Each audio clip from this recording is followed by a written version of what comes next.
I thought losing Mom was the hardest thing that could ever happen to me. But I was wrong. Because nothing hurts more than realizing the person you've loved and trusted your whole life, your own sister, could betray you for money. My name's Emma, and this story isn't just about greed. It's about love, loss, and the painful lesson that sometimes family can break your heart more than anyone else. Mom passed away 2 years ago after a long fight with cancer. She wasn't rich, but she had built a small flower shop from nothing, Lillian Blooms. That shop wasn't just her business, it was her dream. Every petal, every vase, every scent of fresh lilies reminded me of her warmth. Before she passed, she looked at me and my sister, Lily, with tired eyes and said softly, "Promise me you'll take care of each other and of the shop." We both promised. I thought we meant it. Her will was simple. The house, her savings, and the shop would be divided equally between us. It was more than money. It was her legacy, something meant to keep us together even after she was gone. But grief changes people, and sometimes it reveals who they truly are. A year later, Lily got engaged to her boyfriend, Brandon. He was charming, successful, and obsessed with appearances. Lily was too. From the start, they planned a wedding straight out of a movie, an enormous venue, 1,000 roses, chandeliers, champagne fountains, a celebration that screamed luxury. I wanted to be happy for her, but I also knew how expensive those dreams were. One evening, Lily came to visit. She sat down on my couch with a bright smile that didn't quite reach her eyes. "Emma," she said sweetly, "I need your help. It's about Mom's inheritance." My stomach sank. "What about it?" "Well," she said, twirling her ring, "you're not married, not planning to be anytime soon, right? Brandon and I are a little short on money. Mom would have wanted me to have the wedding of my dreams. You don't need your share right now, but I do." Her words hit me like a slap. "Lily, that money was Mom's gift for both of us, for our futures. Not for a single day." Her smile faded. "So, you're saying no?" "Yes, Lily. It's a no." She didn't say another word. She just stood up, grabbed her purse, and left. After that, weeks passed in silence. No calls, no texts, just distance. Then, one morning, I received an email from the bank. $100,000 had been withdrawn from the Lillian Blooms business account, the one meant for rent, suppliers, and wages. I opened the transaction history, and my heart stopped. The money had been transferred to an account under Lily's name. I couldn't breathe. That account wasn't just money. It was everything Mom worked for. I had kept that shop alive after her death, and now my sister had drained it for a party. That night, I went to Lily's bridal shower. The room was full of laughter, gold decorations, and champagne bubbles. I waited until the guest stepped aside, then pulled her aside.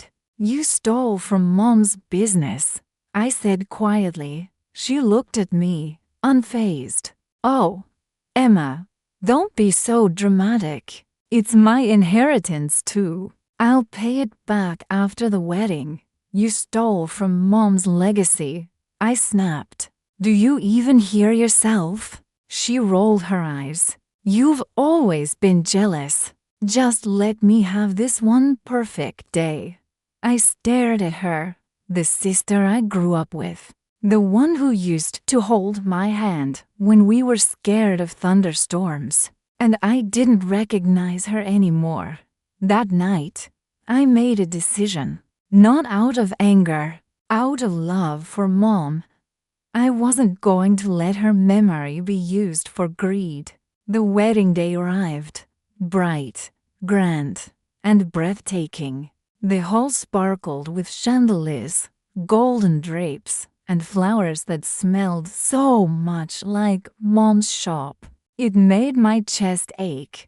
Guests filled the seats, cameras flashing. Lily looked radiant in her gown, every inch the fairy tale bride. But behind that beauty was a lie. I had spoken to the venue manager days before. Once I explained where the payment came from, he was furious. He confirmed that the payment was still under verification, not cleared. And when I asked for one favor, he agreed. If I chose to speak, he would let me. When the ceremony began, my heart pounded so hard I thought everyone could hear it. The officiant smiled, saying the traditional words. If anyone has reason these two should not be joined in marriage, speak now. And I stepped forward. A ripple of whispers spread through the room.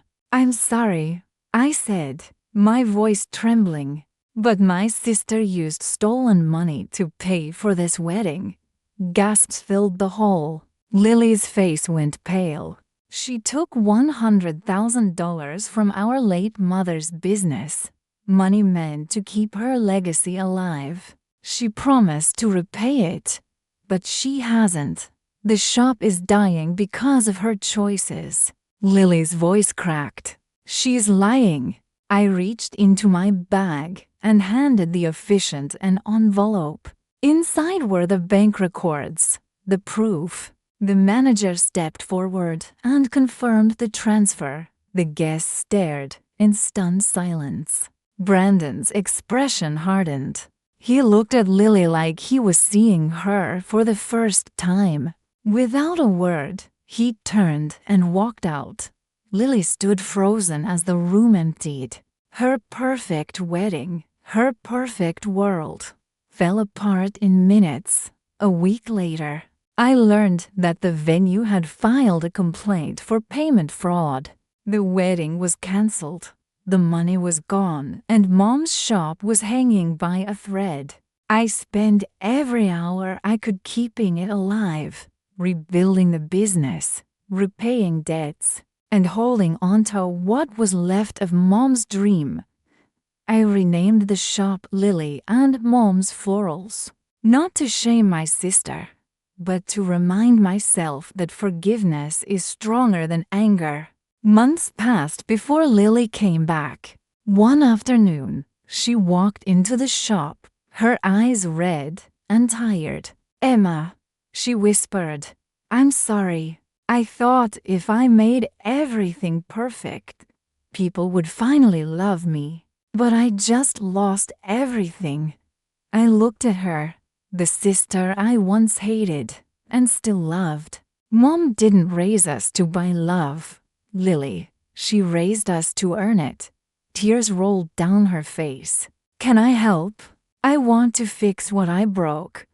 I hesitated, then handed her an apron. "If you mean it, start by watering the plants." She smiled weakly.